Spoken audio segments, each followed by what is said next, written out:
Merchandising. Go to teespring.com and make sure you get you a good t-shirt. It's where the real money's made on YouTube, not on the AdSense or all the Patreons. We need you to go and buy a shirt. That way we're no longer poor. I want to take his mask off and see the life leave his eyes.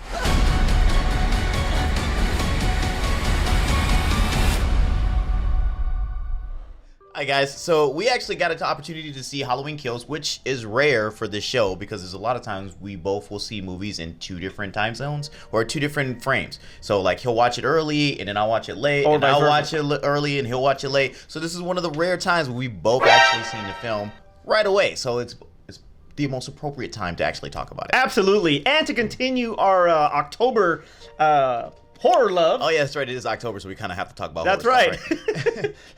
You know what? It's this is a perfect film to talk about. Yeah, it is. I mean, it's Halloween. And exactly. And in this particular one, you know, Michael Myers is my favorite horror icon. Right. That's my favorite one of all time. Okay, right. So now even though some people might think that I'm biased on this, my daughter Aspen over there. That's what I've heard.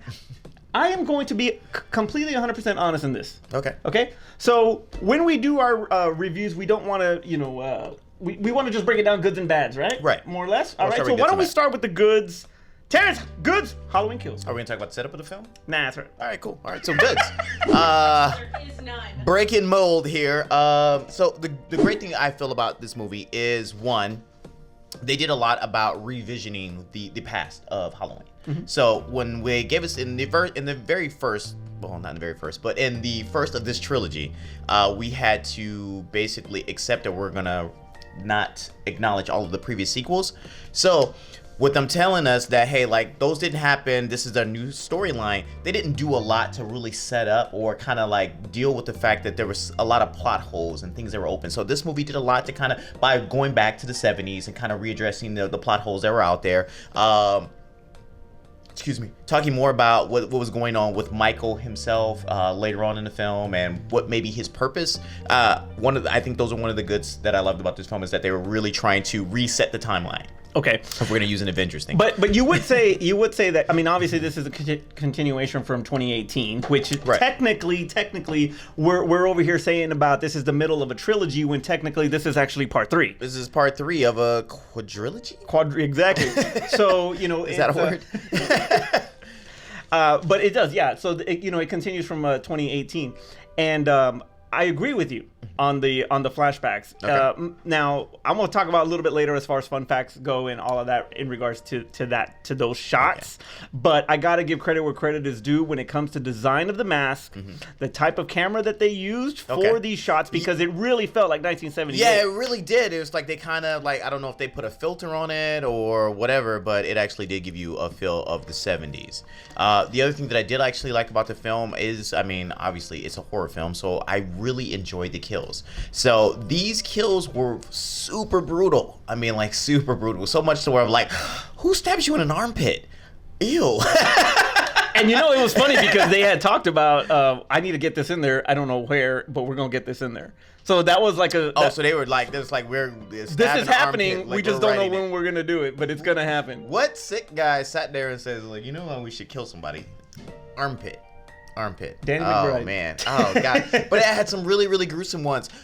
So much to where, like, every time I saw them happen on screen, I literally jumped like, ooh, it felt like Saw or like Final Destination with the shock value of it, and it was just kind of like, I don't think I've seen that in a Halloween in quite some time. Mostly it's just kind of like, oh, that's kind of cool that they did that. This one was just kind of like, whew, like it was Mortal Kombat-ish. Yes, it was. In certain scenes, yes, it was. All right. So one of the things that I liked the most was, let's just give credit where credit is due, Michael himself.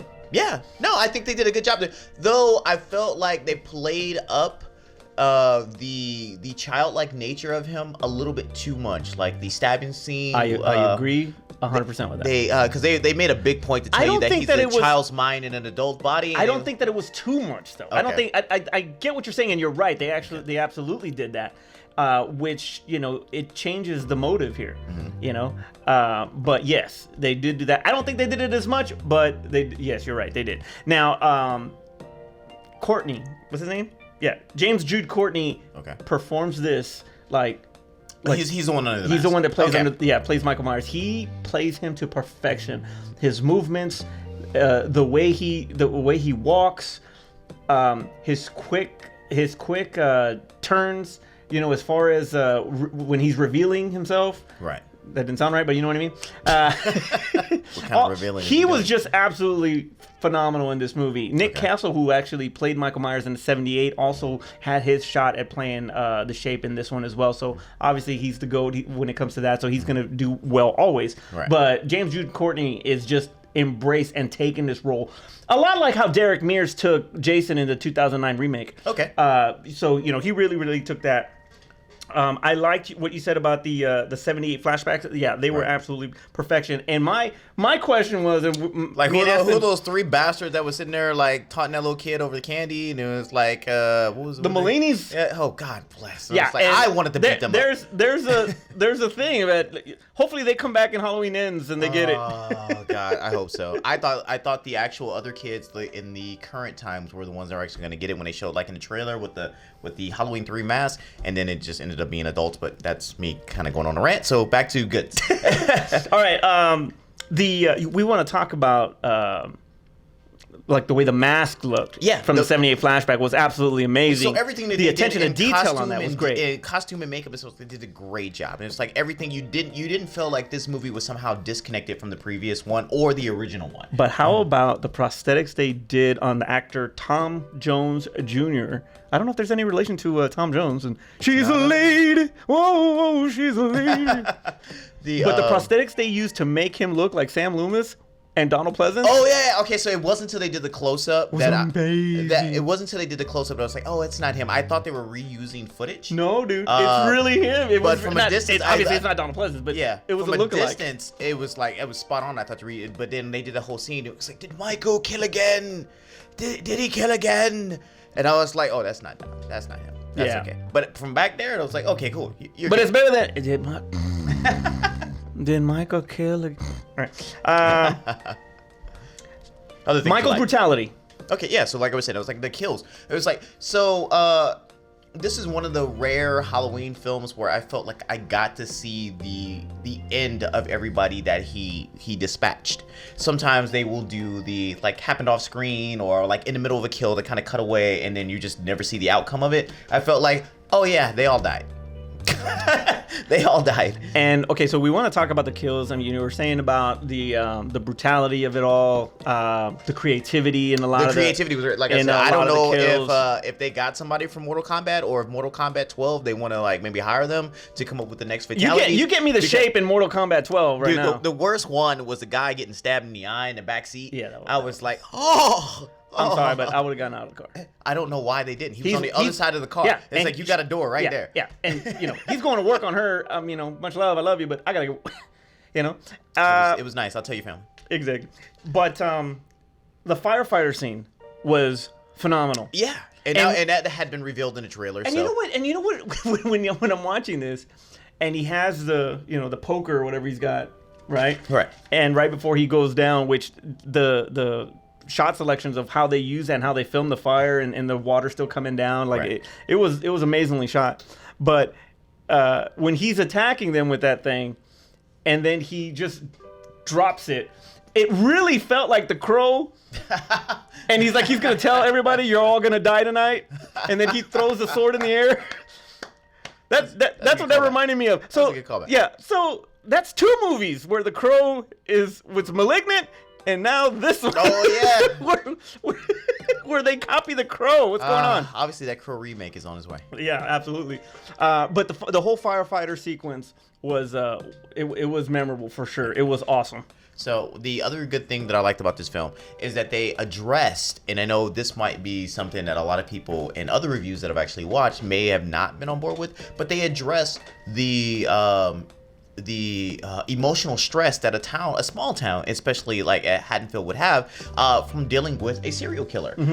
Not from just the 70s, but also dealing it within a recent times, and how they would want to it would galvanize them together to kind of like, hey, we want to stop this together as a town. So I love how they addressed that.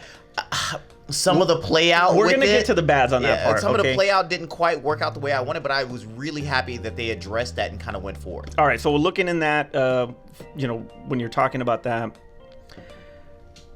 you look at the sequel trilogy of Star Wars. Right. Force Awakens was Han's story. Mm-hmm. Second was Luke's. Right. Third was supposed to be Leia's, Right. obviously, but that didn't happen. Okay. In this one, first one was Lori. Okay. And you would expect the second one to be a continuation of that, or it goes to the daughter or whatever, right? Okay. This actually it revolves around the town. Right. Exactly like you said. Yeah. And the fear, and how a small town where they even say it in the movie, a small town where nothing happens. Right. Now something happens. Except everybody dies there. And that's where 5 people, you know what I'm saying? 5 people and then everybody that died. Because to Aspen's point when she was talking about it earlier was that nothing but 5 people died in that town, and that is their claim to fame. Hold on.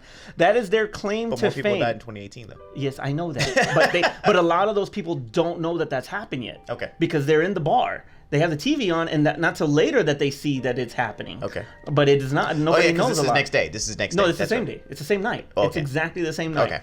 So, they're going into their flashbacks and they're telling their story about that night and all of that. And we'll get into that in the bads because there's some things I did not like about that. But yeah. So the focal point really is the town.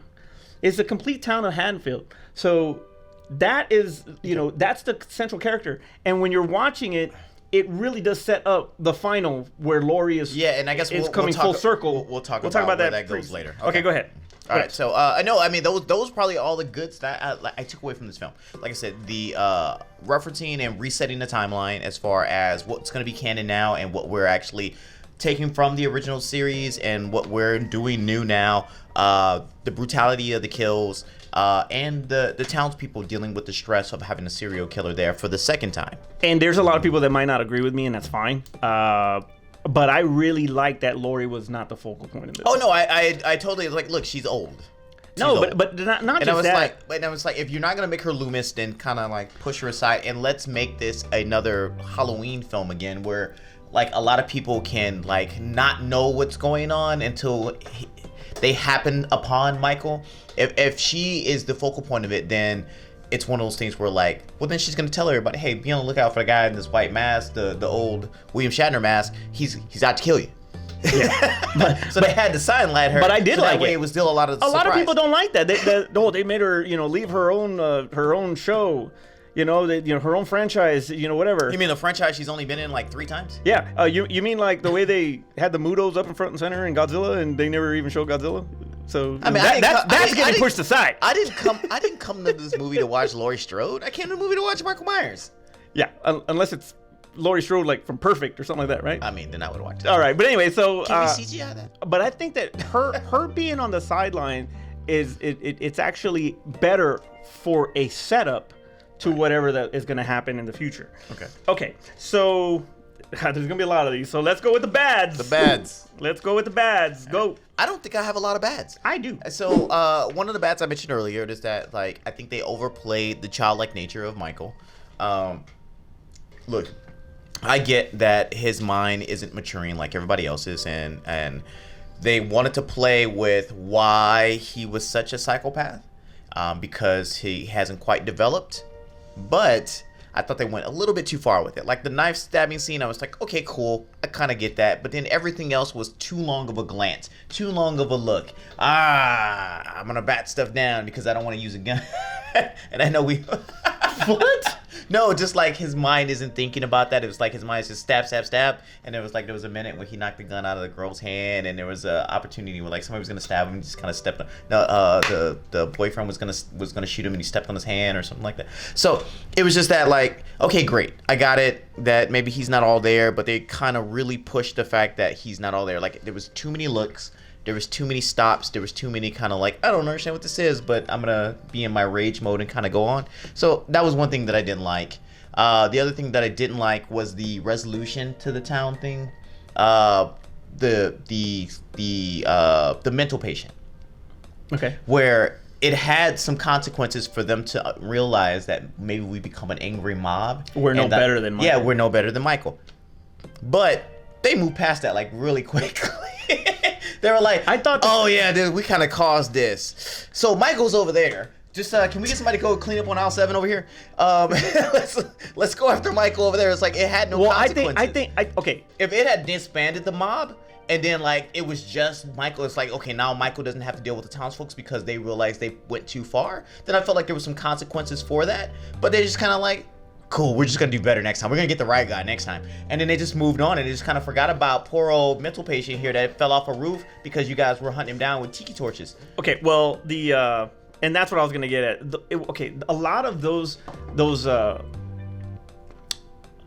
scenes went too long. Yeah. They went too long. Well, they had to do something with some of the characters. I know, they established.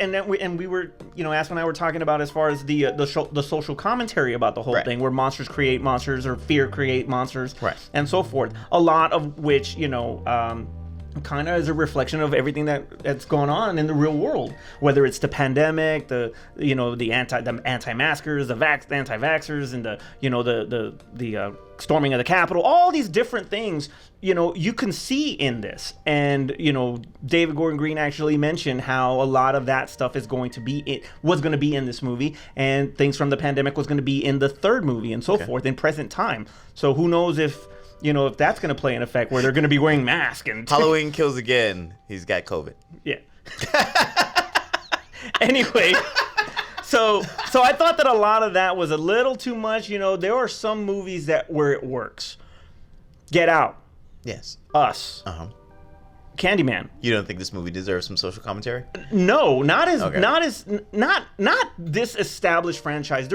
With the exception of Candyman, because it works for Candyman because the root of Candyman, the violence.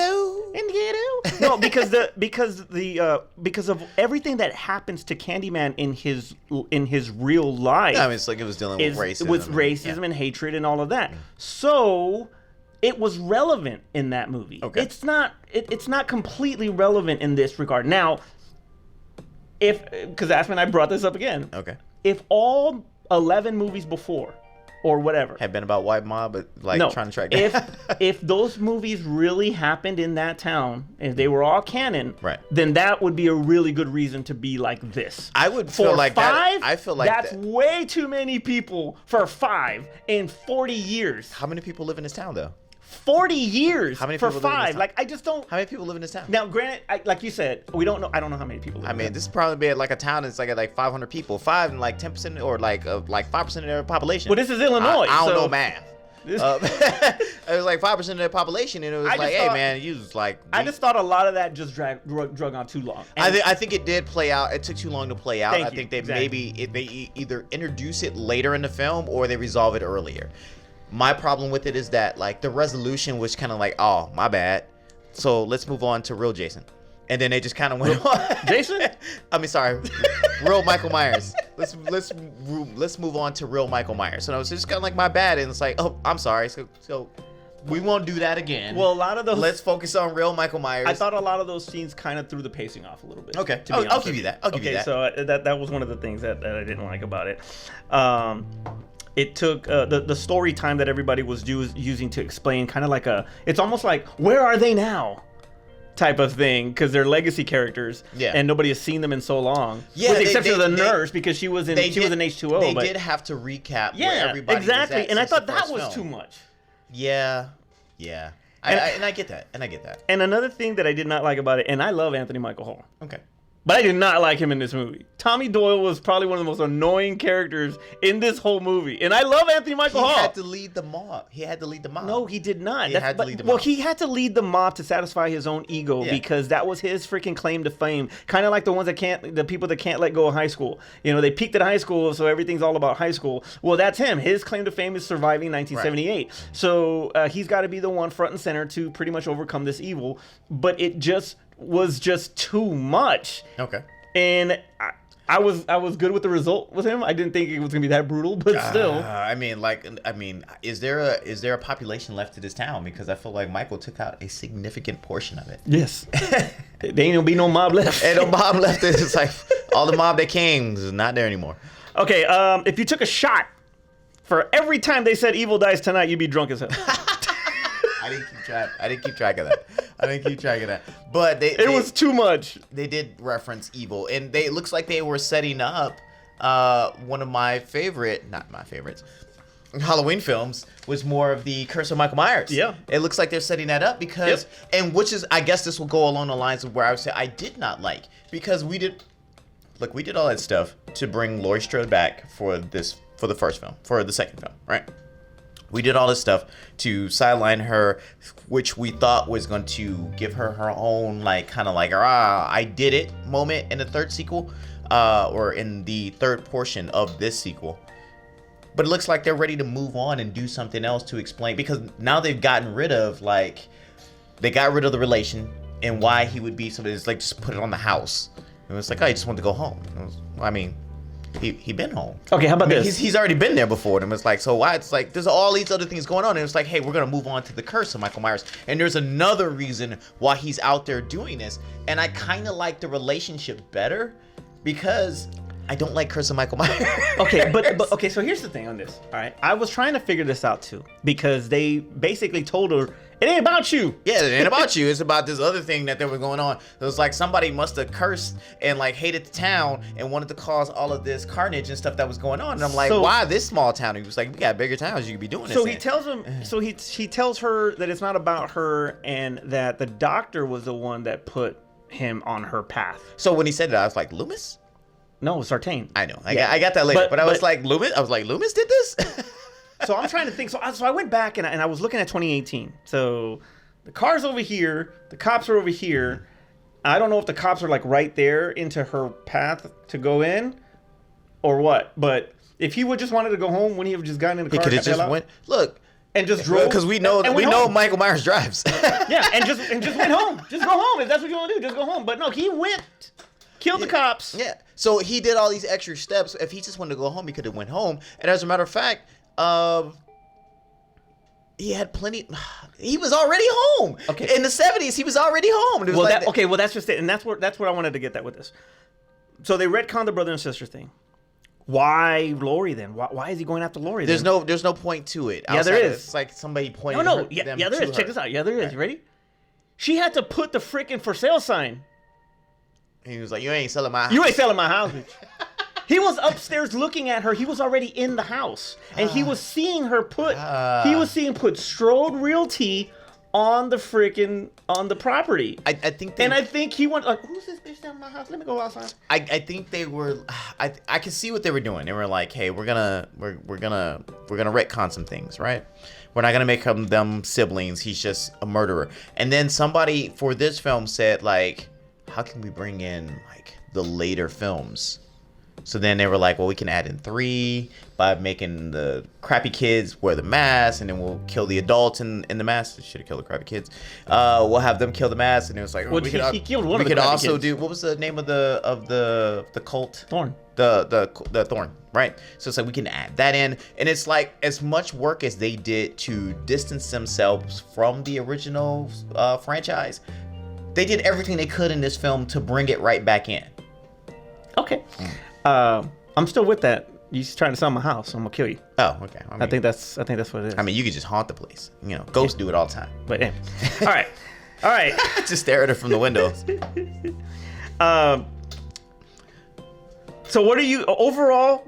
What do you got? Overall, I mean, I didn't hate the film. One of the things I think that I might have from this film, because I feel like just by the kills itself alone, and the things that they did to try to kind of like streamline and I don't want to say right the ship, but kind of montage the other franchise together in something that's kind of more cohesive.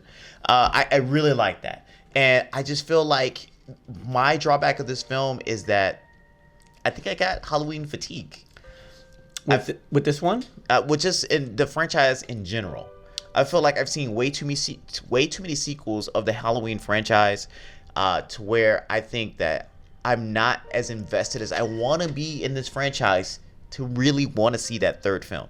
Now, unless the trailer comes out and amazes me, it's like I can't say that I'm not gonna see it. But at the end of this one, I hate Halloween, The Curse of Michael Myers. I don't want to see Thorn thing in it. Okay, I don't want to see I that honestly anymore. don't think. I honestly don't think that that's the route they're gonna go. It's really easy to see that they could potentially do that, but I don't see that coming. And when they hit me with that, I was kind of like, no, I don't want to see that. You think the burnt mask made him more menacing looking? I guess kind of, because you can see what he'd been through. What I kind of did like, and I didn't talk about it in goods, is that when he had to meet up with the mob, and like his mask was off, and then they were like, we're ready to take you down, Jason. He's just like, hold up, Jason again. I did Michael Myers, and it's like, Michael, we're ready to take you down. He picks up the mask and he was like, no, you're not. We gonna do this? All right, let's go. Let me get ready. Hold up. So I really did like that. That's my favorite scene in the whole movie. To be honest with you. I really did like that. And mob at the end. And I thought and I'm actually purposely saying Jason this time. I thought I was gonna get the Jason Goes to Hell, where like they brought out the military to take him down with bombs and stuff like that, and then he had the whole like possession thing where he passed on. But he had that moment where it's like, oh snap, y'all ready for this? And they come and they beat him down and they shoot him and stuff like that. But then he fights back, and I was like, okay, cool, he's fighting back. But you know, ultimately the mob's gonna take him down, and then he turns against it, and he's like, oh no, everybody dies. Everybody dies. And how about the music in this? The music, and going back to goods, but the music was phenomenal. No, the music was really. I mean, because we got John Carpenter back, so. But you know, one thing that kind of bothered me, it was real minuscule, really nothing major, but the in between the theme. Yeah. It got too Danny Elfman for me, but I did like the music in this. And you want to talk about nods to all of them. You start out with the first pumpkin in the beginning, Right. and they start showing all the pumpkin. Each pumpkin represents a Halloween film, and the 12th, because this is the 12th one. The 12th one is the one at the end that is on fire. Okay. Yeah. I didn't catch that. Yeah. Okay. I loved it. I thought it was freaking genius and brilliant that they freaking represented every single, to show a nod and respect to every single Halloween film by showing a pumpkin for every film, including freaking whack ass Halloween 2 from Rob Zombie. So I thought that was freaking amazing. So did the black lady die? I don't know. She just sat there, right? Like, I mean, she just sat there. bled to death. Yeah, I mean, Let's did she say bleed she to bled death? to It's death. like, I mean, you could have like do some squeeze. Hey, you know what? Like that. If Hawkins is still alive with getting stabbed in the neck, right? Yeah. But this was a fluorescent bulb, so I mean, maybe the stuff by on the the way, inside. I still was like upset the fact that she had a knife in her hand and she had her hand on the door, and yet she let him walk all the way over to her with a broken fluorescent bulb and stab her in the knife. How about stab her in the neck? How about the minute you see him, you out the door? He's like, oh, he killed you. Oh, he killed you. Oh, we out. We out. You coming close to me? All right, so here we go. How about this fan theory that states that Michael's evil comes from his mask, and the mask is made from the shamrock? Don't like it. I don't like it either. Don't like it. It's dumb. Because that would not explain. Because it was like the doctor found this like magical shamrock mask, and I'm gonna put it on this one child, and he's gonna go and wreak havoc in this one little small town for no reason at all. But that's just it though. That he didn't get it as a child. He got it at 21. See, so that wouldn't explain why he killed Judith Myers. So unless am I thinking about the Rob the Zombie one where like he got the mask early? Yeah. Okay. Yeah. But the clown mask was not made from shamrock. That'd be Right, okay. stupid for that type. No. Remember he had the freaking Zorro or freaking Lone Ranger with the big nose? Yeah.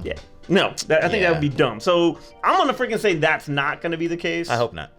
Because that would make no sense whatsoever. All right. So what do you think is next for Halloween Ends? Where does the franchise go from here? I mean, obviously, to me, it goes to Curse of Michael Myers, and we're gonna watch him awkwardly wait around for somebody to break him out of jail. And Is he playing with chains this time? we're gonna see some of the best kills that we saw, because as much as we defended that film, one of the great things that we liked about that film was the kills that went on in that film. So I think they're gonna go that route just to kind of tie up the rest of the franchise, because that's how the franchise kind of plays out. Do you think it's because of now you're pretty much making him supernatural? Well, that's one of the things where I saw an interview with the director, and he said that he didn't want to make him supernatural, but he wanted to make him like very hard to kill. So like, hey, if you shoot him enough times, he could die, right? If you shoot him in the appropriate places, he could die. You chop his head off. But yeah, it's like, but he's very hard to kill. And I was like, okay, I will buy that. I'll buy that. Where it's like, okay, my pain threshold means that I can take a bunch of things that maybe the regular person couldn't take. I don't want supernatural because I feel like what they're trying to do is keep him more grounded, more closer to what we feel like I don't want to say like Nolan Batman Returns. It was like we're gonna ground a series that had got kind of way out of hand and become too comical and campy. This franchise became comical and campy. I think by grounding him and say that like, hey, real world things can actually kill him. If we go to making him supernatural again, I think you might as well just open the door back up to everything. Yeah.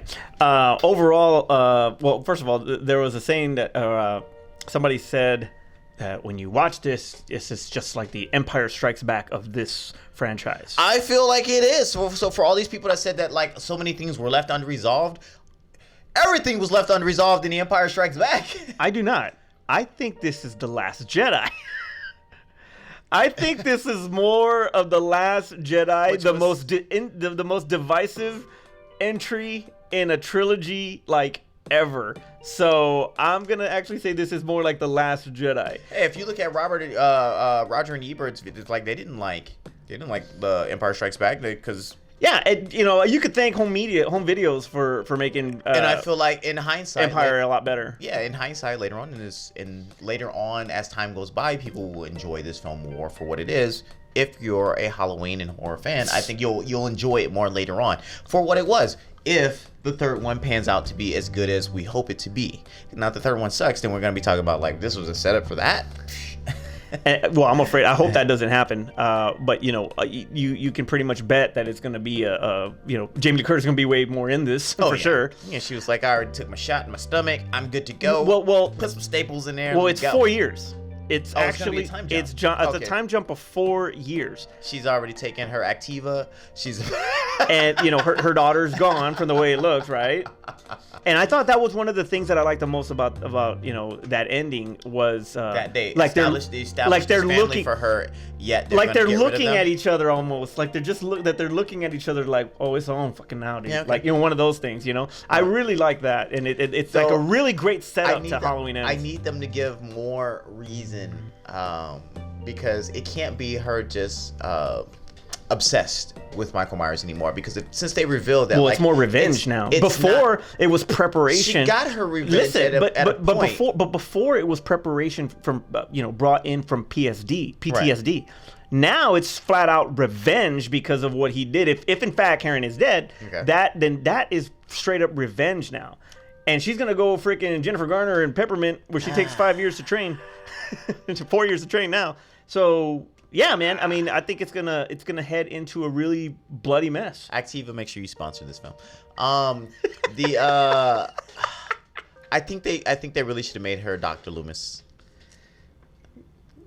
Well, she called that other guy the new Loomis, remember? Yeah, but no. I think they really should have continued with what I thought was what they were going to do with her character, was make it more of that, like, I know Michael. I know how to defeat Michael type deal. I'm going to hang out in the shadows and not really do something, just kind of my trench coat on and talk about how evil he is while y'all die. It's like, I thought maybe they were going to do more of that.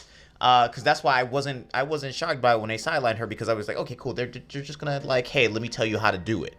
And then they just kind of left her on the sideline. So I'm hoping that she takes, still not in the back seat, but she's not in the forefront of the film, and that maybe she just kind of like, hey, we got to do this. Let me tell you how to do it. Overall, I liked the film a lot. No, I loved it a lot. It's an okay film. And there is. I'm really worried about this whole curse thing. That what I said on Twitter was that I was disappointed and in love at the same time with this movie. Like, I'm not as the bads don't outweigh the goods in it. So that's why I really like this entry. This film did a lot of things that I really enjoyed. It ranks number 4. Like, it makes me more hesitant about the third film than me not liking this film. It ranks 4 for me. Between out of all the Halloween films, 78 is 1. Okay. 2018 is 2. Halloween 281 is 3, and this is probably 4, and then 4. Okay. Yeah. So I do rank it pretty high. So I mean, everything about it. Like I said, there were some things that I could take out. But I've already seen it 5 times. Oh, wow. And trust me, I fast forward every freaking nonsense scene that I did not need. And it makes for a better movie. I have seen it 1.75 times because I passed out on this movie twice before I actually got to see it all the way through. Well, tell us what you think about Halloween Kills. Is it one of the best Halloweens? Is it one of the worst Halloweens? Is it just eh? Put it in the comments below. Terrence, take us home. All right, so please put it in the comments below. I feel like our review of it was different than what you're actually seeing out there on the rest of the internet. So if you guys agree with me or agree with us as far as our takes as what you got to experience in the film, please put it in the comments below. Let us know so that way we can have a good dialogue with you back and forth as far as how much we hate Curse of Mike Myers. Also, too, if this is the first time you're watching the channel, make sure you subscribe as well as click the notification button so that way you're aware of all the other films or all the other videos that we do on the channel. Man, it's been a while since I've done this, so I'm tongue-tied. For Aspen on the couch doing absolutely nothing, and Carla wherever the hell she's at and wherever Art's at, I'm Manny. I'm Terrence. And we'll see you next time. Guys, you're still with us? Great. I know it's the end of the year, and I know you guys are in the holiday spirit, the spirit of giving, right? So we're asking you to give us money. So if you look down below, you'll see where it says patreon.com/thegoods. Right there is if you have an excess amount of cash laying around. If you have not bought enough Christmas presents and you're wondering, who else can I bring joy to this year? Us. That's who you can bring joy to. Have you ever looked at us and you're like, man, they should get a better camera? You're right, because we don't have enough money to. You can help us do that. Patreon.com/thegoods. Help us out. We'd appreciate it. And you can be a part of the goods yourself.